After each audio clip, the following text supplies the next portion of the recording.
po kami sa Vietnam. Bali, galing na po kami doon, more than 5 years po kami doon sa ministry po under the leadership of Pastor Missionary Empleo. Bali, bumalik lang po kami dito para po sa commissioning po namin. Babalik po kami doon sa ibang lugar na po sa Ho Chi Minh. Sa Union. Mayroon po ako, papakita ko po muna, Pastor, yung video presentation po.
Maraming salamat po. Bali yung nakita niyo po na picture po doon, yun po yung sa ministry po ni Missionary Empleo. Tumulong lang po kami. Po yung gawain doon. Pumunta po kasi kami ng Union Province, Union City, Bindan Province.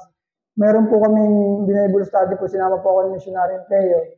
Meron po Bible study po kami doon. Ang pangalan niya po, Brother Min, ang kanyang pangalan. At ang kanyang prayer request po ay maligtas po ang kanyang buong pamilya. Sabi ko po sa sarili ko, paano naman po yung ibang pamilya dito? Sino mananalangin sa kanila? Sino magbabahagi sa kanila ng kaligtasan? Sabi po ng Bible, how shall they hear without a preacher? And how shall they preach except they be sent? Kaya po, kasi ako po, lahat naman po tayo bunga ng panalangin. Ako po yung bunga, masasabi ko po, I can testify na bunga po ako ng panalangin. Meron po akong pinsan, missionary sa Canada, was pastoring before in Bulacan. Ang pangalan niya po, Julius Benjamin Peñas. in-invite niya po ako na umattend po ng kanilang church anniversary. Pero receive na po ako nung pumunta po ako doon. Dahil po sa responsibilidad na ibahagi po ang salita ng Diyos, minahagi na niya pa rin po ako ng salita ng Diyos. Sabi ko, tinanggap ko ng Panginoon, tinanggap ko na siya bilang sariling Diyos at sariling tagapagligtas. At nakita ko na lang po lumuha po ang kanyang mga mata. Umiyak po siya at sinabi niya po sa akin, I was praying for you for 18 years. 18 taon niya po akong pinanalangin, kaya isama niya po, ako po yung naikiusap, sama niyo po sa panalangin ang lugar po ng Union City, dahil ang Diyos po ang nakakaalam kung sino din po ang maliligtas po doon at kung sino din po magpapagamit ng buhay sa lugar po na yun. Dahil po sa isang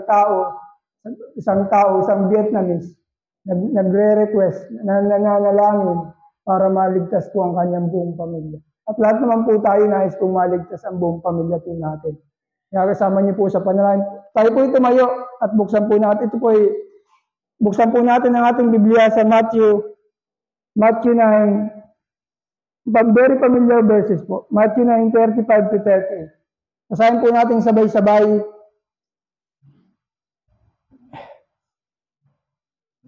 Kung nandiyan na po kayo, say amen po. Verse 35, ready begin. And Jesus went about all the cities and villages, teaching in their synagogues and preaching the gospel of the kingdom and healing every sickness and every disease among the people. But when he saw the multitudes, he was moved with compassion on them, because they fainted and were scattered abroad, as sheep having no shepherd. Then said he unto his disciples, the harvest truly is plenteous, but the laborers are few. Pray therefore the Lord of the harvest, that he will send forth laborers into his harvest. Let's pray. Heavenly Father, Lord God, thank you so much, O Lord. Salamat muli sa pagtanggap niyo po sa amin dito, Lord. Nakarating po kami ng maayos, nakarating po kami ng safe. Salamat po sa inyong biyaya. Salamat, Lord, sa privilege na may bahagi po ang inyong salita. Salamat ko, Lord, na pagpalaan niyo po ang church po na ito. Even, Lord, I pray that you will enable me, O God. At patuloy na ibahagi ko po ang inyong salita na may clarity, O God, na unawaan po nila. May-apply po namin sa mga buhay. Pinisin niyo po ang puso't isipan po namin. Wala po maging hadlang, O Lord.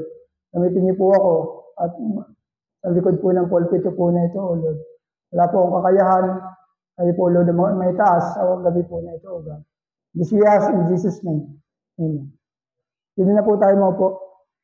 The reality of the harvest. Ang mensahe po natin, the reality of the harvest. Ito po, alam ko po, prayer meeting po, nais ko lang po i-challenge po about sa mission, the reality of the harvest, ang katotohanan po ng harvest. Tayo po dito sa verse 35, alam naman po natin ang kwento po na ito, na si Jesus Christ ay nagpagaling ng mga may sakit, nagbahagi ng salita ng Diyos. Sabi po ng verse 35, and Jesus went about all the cities and villages, teaching in their synagogues and preaching the gospel of the Lord, the gospel of the kingdom. Dito po pinapakita po ng Panginoon gaano po kahalaga ang pagbabahagi ng salita ng Diyos. Gaano po kahalaga na ibahagi natin ang salita ng Diyos. And healing every sickness. Alam po natin ang Panginoong Jesus ang nagpapagaling. But makikita po natin dito sa verse 36, number 1, the calculation of the harvest.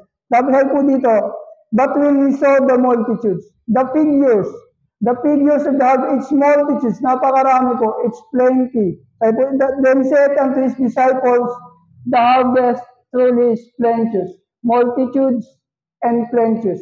Alam po natin sa according to the statistic po, meron pong 8 billion people ang mundo, ang tao sa mundo. 8 billion people at every day 166,859 ang namamatay po kada araw. And per hour 6,952 kada oras po ang namamatay. And 116 per minute. Sa bawat pagpatak po ng 1 segundo, meron pong namamatay. Sa Vietnam po, meron pong 100 million people. At sa lugar po na pupuntahan po namin, mayroong 2.4 million people. Sa bawat pagpatak po ng minuto, mayroon pong namamatay na tao. At alam naman po natin na ang kamatayan po ng tao ay Hindi po natin alam. Sabi po ng Bible, as it is appointed to men once to die, but after this, the judgment. The question po, ang tanong po ngayon, sigurado ka na ba, are you sure 100% when you die, are you going to heaven? Alam mo ba na pag namatay ka sa oras na ito, sigurado ka ba na sa langit ka magpupunta? Sabi ng Panginoon, ang Diyos po ay banal. Sabi ng Bible, lahat po tayo nagkasala. Ang Diyos po ay banal. For all have sinned, come short of the glory of God. Hindi po tayo umabot sa kaluwalhatian ng Diyos. Dahil po ang Diyos ay banal. At sabi po ng Bible, for the wages of sin is death, dahil kaya po nagkakaroon ng kamatayan ng tao dahil po sa kasalanan. Ang tao po ay makasalanan. For the wages of sin is death, but the gift of God is eternal life through our Lord Jesus Christ. For by grace you are saved through faith. Kaya po tayo naligtas po ngayon. Kaya po nandito sa church, nagtitipon-tipon po tayo ng Panginoon dahil nakarinig po tayo ng salita ng Diyos. Faith is coming by hearing and hearing by the word of God. Kaya po tayo nandito po ngayon. Salamat sa mga tao na ginamit ng Diyos para po tayo magkatipon-tipon dito dahil meron pong tao na nagbahagi sa atin ng salita ng Diyos. At yun po ang nais pong pakita po ng Panginoon po dito, ang kalagahan ng harvest, the urgency of the harvest, at kalagahan ng oras. Kalagahan ng oras sa bawat minuto mayroong taong namamatay. Kalagahan ng pagbabahagi ng salita ng Diyos. Ang tanong po, ano po ba ang priority po natin ngayon? Ano po ba ang priority natin? Ano ba yung inuuna natin sa ating mga sarili? Sabi na, all the creation of God, ang lahat po na create ng Diyos po sa mundo po na ito are bounded by time. Limitado po ang oras po natin. Limitado po ang oras, even the trees, nalalanta po ang kanilang mga dahon. Lahat po ng bagay na create po ng Diyos sa mundo ay bounded by time. Ibig sabihin po, limitado lang po ang oras po natin. Even our life is limited. Ang buhay po natin, hindi po natin alam. Kaya nga po napakalaga na marinig, karon po, masigurado po natin na pag tayo po ay namatay, sa langit po tayo pupunta. Sabi ng Bible, sa Romans 10:9, if thou shalt confess with thy mouth the Lord Jesus Christ, if thou shalt believe in thine heart that God raised him from the dead, thou shalt be saved. And whosoever shall call in the name of the Lord Jesus Christ, thou shalt be saved. Maliligtas ka pag pinapapahayag mo sa iyong bibig. Aminin mo na ikaw yung makasalanan. Aminin mo ang iyong kasalanan na hindi mo kayang iligtas ang iyong sarili. Magsisi ka sa iyong mga kasalanan. Tanggapin mo ang Panginoong Hesus, manampalataya ka ng buong puso at magkakaroon ka ng buhay na walang hanggan. Kaya nga po nais kong pakita po dito ng Panginoon, the calculation, yung figures. Nais kong paalala po sa atin ng Panginoon ang kalagahan ng oras. Kami po ay babalik po sa, nais ko pong pakiusap na isama niyo po sa panalangin yung pagbalik po namin sa March 16. Kasi po, yun nga, ang oras po ay napakahalaga. Ang kailangan po ng tao ay ang salita ng Diyos. Hindi po natin alam ang buhay po natin. Bawat minuto po, bawat segundo may namamatay. At ipanalangin niyo din po na maging effective po yung pagbalik po namin doon. Kasi mananatili pa din po kami doon sa ministry muna. Habang pabalik-balik po kami sa Buinyon, yun po yung aking plano para maabot po yung kaluluwa po doon. Na maging effective po, maging productive po yung pagbalik po namin doon. Marami pong Vietnamese na makarinig po ng salita ng Diyos. Maraming Vietnamese na mabahagi na po ng salita. Meron na pong naliligtas, marami na pong nagsuko din ng buhay, naging missionary na Vietnamese. Mayroon din pong naging mga missionary na Vietnamese. At kailangan po ng laborers po doon. Kailangan po ng manggagawa dahil sa lugar po ng Buinyon, wala pong ibang missionary po doon. Hindi ko alam po sa ibang denomination, but as Baptist, pinangahawakan po natin, wala pong Baptist po doon. Wala pong ibang, kami pa lang po. At isama din po niyo po sa panalangin dahil wala naman po kaming kamag-anak po doon. Protection po ng Panginoon, provision. Ang lahi ko lang po kasi sa Vietnam po, napakahirap po na ang one way of reaching Vietnamese is pag-aaralan mo ang kanilang language. Kaya magtuturo ka ng English. At struggle po ang pag-aaral po ng salita ng Vietnamese kasi meron po siyang 6 na tono. Pag nagkamali ka po ng isang tono, iba na yung kahulugan.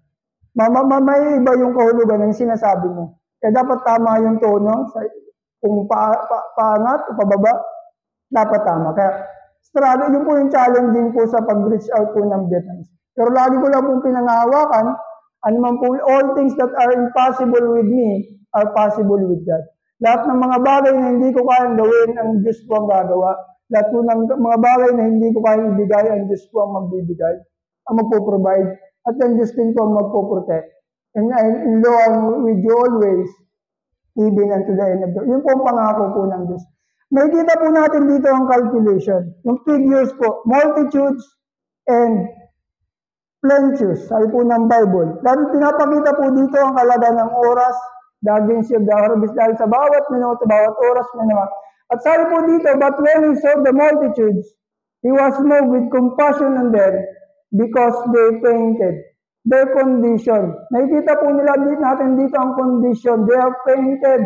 They were scattered. They were shepherdless. Wala po silang Diyos at pagod po sila sa buhay. Alam mo po ba ang tao na ikukumpara po natin bilang mananampalataya sa taong walang pananampalataya sa Panginoong Hesus?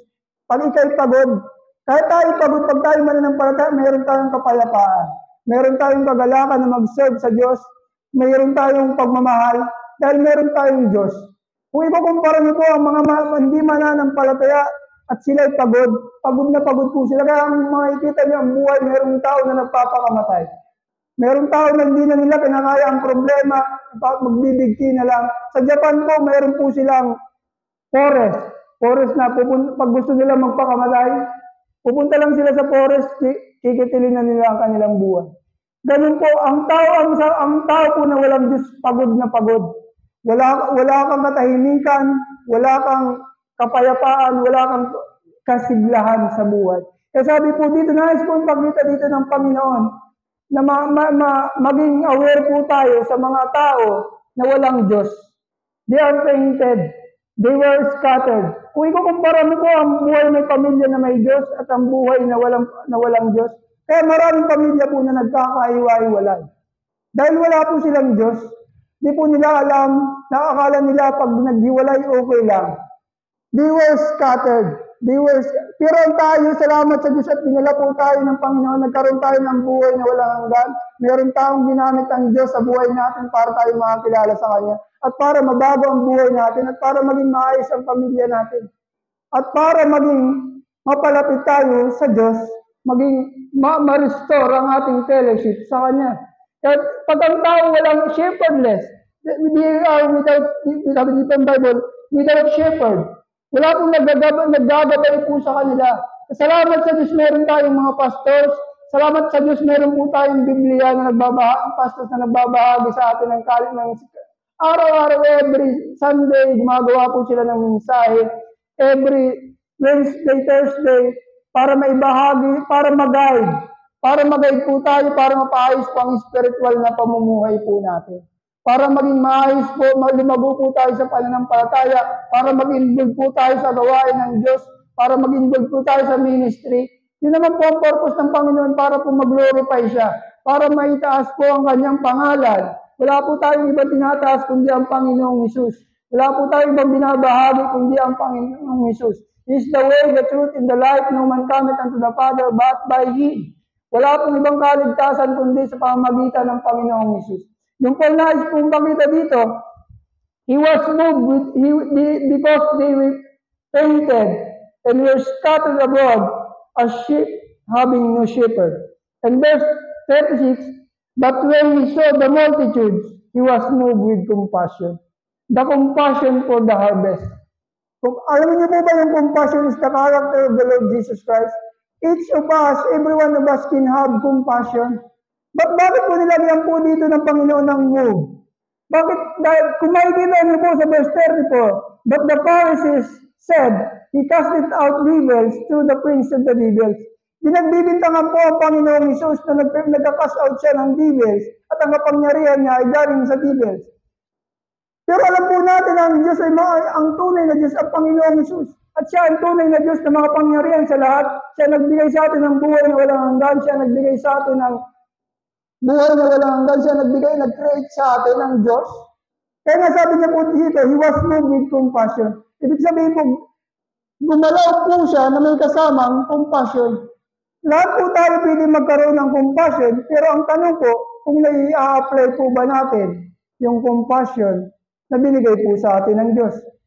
Pag nakakita po ba tayo ng tao, nakikita po ba ng tao na mayroon tayong Diyos? Nakikita ba ng tao, ang taong ito ay may Kristo? Ang tao na ito ay kakaiba siya. Mayroon siyang Kristo sa kanyang buhay. Even Joseph, kung naalala niyo po si Joseph, siya po ay nakakulong. Pero sabi po ng Bible, God is with him. Nakakulong po siya, pero ang tingin po ng God sa kulungan ay may Diyos po siya. Hindi po siya nagreklamo. Even Apostle Paul, kung maalala niyo po si Apostle Paul, siya po ay nakakulong din. Pero for the sake of the furtherance of the gospel, binaliwala niya po ang pagkakakulong niya. Hindi niya po inisip anumang sitwasyon na binigay sa kanya ng Diyos, kahit siya sa kulungan. Sabi niya, may bonds. Basahin po natin sa Philippians. Philippians 2.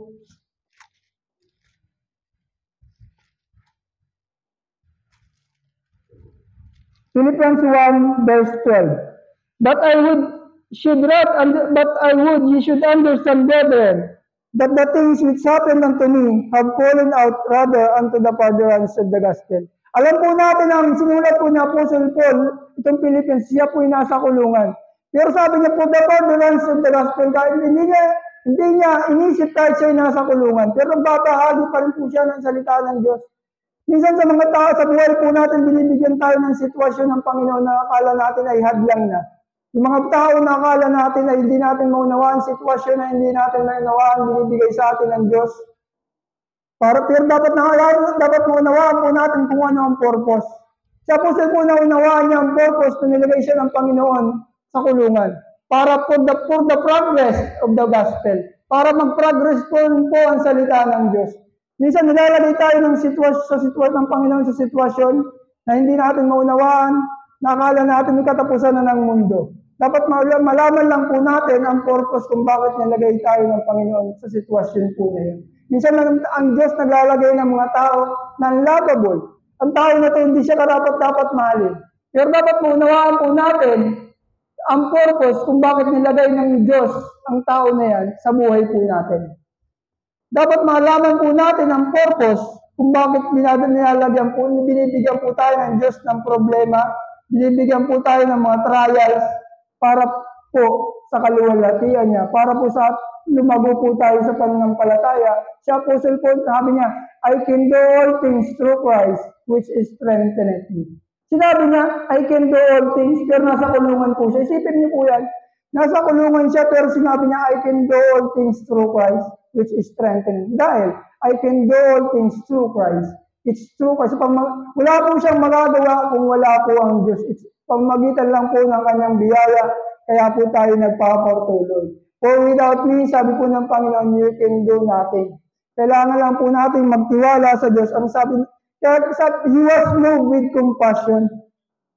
Then said unto his disciples, the harvest truly is plenteous, but the laborers are few. And number 8 po, sabi po dito, pray therefore the Lord, 38, pray therefore the Lord of the harvest. Our communication to God. Ito, alam po natin ng Panginoon ay makapangyarihan. Kaya niya po mag-provide ng mga laborers, kaya niya po iligtas ang tao sa mundo. Bakit po niya sinabi, pray therefore the Lord of the harvest. Dahil nais po ng Panginoon na mag-rely po tayo sa Kanya. Nais po ng Panginoon na mag-rely po tayo sa Kanyang kapangyarihan. Kaya nasabi po dito, pray therefore the Lord. Tinuturuan po tayo ng Panginoon na manalangin. Kaya dahil ang panalangin po, it is a demonstration of our complete reliance to God. Yung kompletong pag-rely sa Diyos, na, Lord, wala po talaga akong kakayahan. Ito ang buhay ko, gamitin niyo lang ako. Ako wala man po akong kakayahan. Hindi man po ako marunong mag-English. Sa Vietnam po, one way of reaching Vietnamese, magtuturo ka ng English. Ay, ang kailangan ko din po mag-English. Sabi, paano ko gagawin yun? Nagre-rely lang po ako sa kapangyarihan ng Diyos. Ang pinanghahawakan ko lang po lagi ang kanyang salita. Ang pinangahawakan ko lang po lagi ang kanyang, Lo, I am with you always, even unto the end of the world. Ang kanyang, for without me, sabi ng Panginoon, we can do nothing. Wala po tayong kakayahan sa kanyang biyaya. Kailangan ng Panginoon na mag-rely po tayo sa kanya. Pray therefore the Lord of the harvest. Why? Siya po magpapadala that He will send forth laborers unto the harvest. Pag tayo po nag-rely sa kanya, ang Panginoon po magpapadala ng laborers. Panginoon po magpapadala ng mga manggagawa upang maabot po ang sanlibutan, upang maabot po ang mga taong nawawala at hindi pa nakakilala sa Panginoong Hesus. Ang nais lang ng Panginoon ay mag-rely po tayo sa Kanya. At ang prayer po, it is a documentation of our complete relationship with God. Yung kompleto, kumusta po ang relasyon natin sa Panginoon? Kumusta po ang devotion po natin sa Panginoon? Kumusta po yung pang-araw-araw natin na lakad po sa Kanya? Yung pagbabasa po natin ng Bible, yung relasyon po natin. Minsan, akala natin, ang lapit-lapit pa natin sa Panginoon. Nasubukan nyo na ba minsan, parang, Lord, bakit parang ang layo-layo mo sa buhay ko? Yung hindi mo nararamdaman ang presensya ng Diyos. Pero pag may problema ka, binigyan ka ng problema, saka ka na naman lang lalapit. Saka ka na naman lang mananalangin, Lord, bakit ko nararamdaman ang sakit na ito? Bakit ako nagigipit ngayon? Bakit ako nagkakasakit? Bakit ako nasa ospital? Kaya nais ng Panginoon dito yung ipakita yung complete relasyon natin sa Kanya. Yung relasyon natin sa Kanya na sa ilang Lord ang lahat. Binibigay ko lang sa iyo ang lahat dahil wala akong kakayahan, wala akong may pagmamalaki dahil lang sa inyong biyaya, kaya tayo nandito. Kaya po tayo nagpapatuloy. Biyaya lang po ng Diyos. For by grace you are saved through faith, and not of yourselves, lest any man should boast. It is the gift of God. Not of works, lest any man should boast. Baka po tayo magmalaki kasi, baka po tayo magmalaki pag tayo na nakikita na yung sarili natin. Hindi na po yung biyaya ng Diyos na pinagkaloob sa atin ng Diyos. And it is the description of our complete request to God. Yung mga pangangailangan natin, kaya po tayo ng prayer meeting, dahil binibigay po natin yung mga pangangailangan po natin. Sinasabi po natin sa Panginoon, Lord, ito yung mga pangangailangan ko. Kaya po kami po may prayer card po kami binibigay sa mga pastors, para po kami po ay, kasi di man po talaga namin kaya. Kung wala po ang panalangin niyo, wala po ang support, wala po kaming kakayahan. Ang patuwang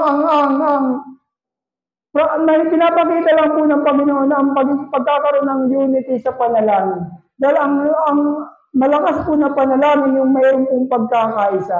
Ang prayerful na panalangin kung ang bawat isa po sa atin ay nagkakaisa sa panalangin. Kaya po kami nagbibigay ng prayer card para po may pakita na hindi po kami nagre-rely sa aming mga kakayahan. Kailangan po namin yung panalangin nyo, kailangan po namin yung support nyo para po kami ay maproteksyonan sa Vietnam, para po kami ay magpatuloy sa Vietnam. Dahil tao lang po ako, tao lang po tayo, mayroon po tayong mga kahinaan. Hindi po ako perfecto. So ako po yung makasalanan. Sa biyaya lang ng Diyos po naligtas at nagpapagamit sa biyaya ng Diyos, nagpapagamit ng buhay. Kaya po ako nandito po sa inyong harapan. Kaya po nandito po ako sa inyong harapan dahil ang Diyos po, ang nais ko pong ibigay ang buhay ko sa Diyos para maging kagamit-gamit at maging effective. Ang kailangan lang po natin maunawaan, the reality of the harvest. Yung figures po nila, kung gaano bang pinapakita po ng Panginoon yung kahalaga ng oras, and kung ano po ba yung mga priority po natin, at ang condition po nila, na kailangan nila ng Diyos, ang bawat tao ay kailangan ng Diyos, ang bawat pamilya ay kailangan ng Diyos. Dahil kung wala po ang Diyos sa buhay po natin, wala po tayo. We are condemned, sabi ng Bible. Sa impyerno talaga ang bagsak po natin. Impyerno po ang bagsak po natin kung wala po ang salamat sa tao na nagbahagi po sa atin ng kaligtasan. Kaya po tayo nandito ngayon sa church. Kaya po tayo nagpapatuloy dahil sa biyaya na nais lang po natin ang compassion ng Panginoon sa ating buhay. He was moved with compassion. He applied it. Ginawa niya, pinagdama niya ang compassion sa mga taong nawawala, sa mga taong pagod, sa mga taong scattered, at sa mga taong shepherdless. Without shepherd, walang gabay. At pang-apat po, yung komunikasyon natin sa Panginoon. Kumusta po yung yung komunikasyon po natin, yung devotion po natin, yung pang-araw-araw po natin na walk with God, yung paglakad po natin sa Diyos. Yun lang po ang nais ng Diyos na ipakita po sa atin ngayong gabi. Tayo po tumayo at tayo po manalangin. Maraming Diyos, Lord, salamat sa reminders po ng iyong salita. Salamat, Lord. Wala po, patuloy nyo nga po kaming gamitin mo, God. Wala po kaming kakayahan kung wala po kayo. Salamat po sa church po na ito. Palahin niyo po sila, God. Patuloy niyo po silang gamitin sa lugar po na ito, Lord. Marami pong kaluluwa ang maligtas. Salamat po kay Pastor, Lord. Palahin niyo po ang kanilang ministry, kanilang pamilya, God. Patuloy niyo po silang gamitin. Muli, tinatas po namin yung pangalan. Kaya ang dalangin sa pangalan ni Jesus. Amen.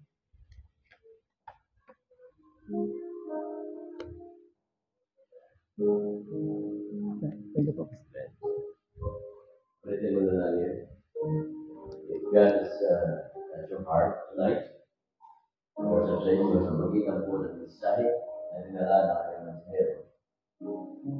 Truly, the harvest is real.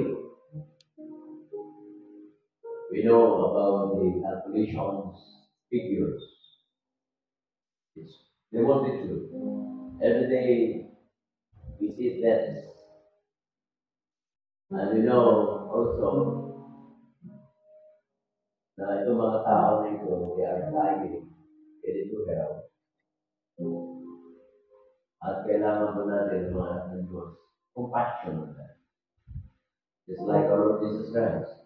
When he saw the multitudes, he was moved with compassion. And, hallelujah. Dami pa natin mga mahal sa buhay, hindi ba na shout, mga kabayan, mga loved ones. If God has something for you tonight, and God is speaking to us right now, feel free to come, kneel down, we will pray. Pray for the lost. Pray for those na nais yung makilala sa Panginoon. At sa itong mga to, mga missionary, we go far. Other families to reach out with the needs. Tayo nandito, mga Pilipino. It's our trabaho din, it's our duty to reach out our country. If God has something for you, and God has reminded you, feel free to come down, and listen to the prayer. Siguro.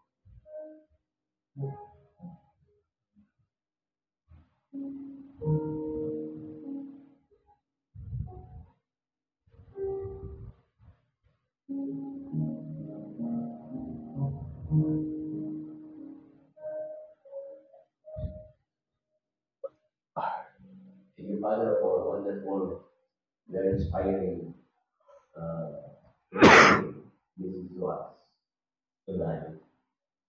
I pray the Father that really touch our hearts to reach out for more souls.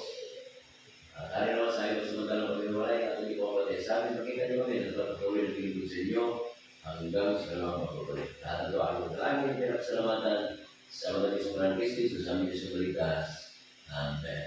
Okay.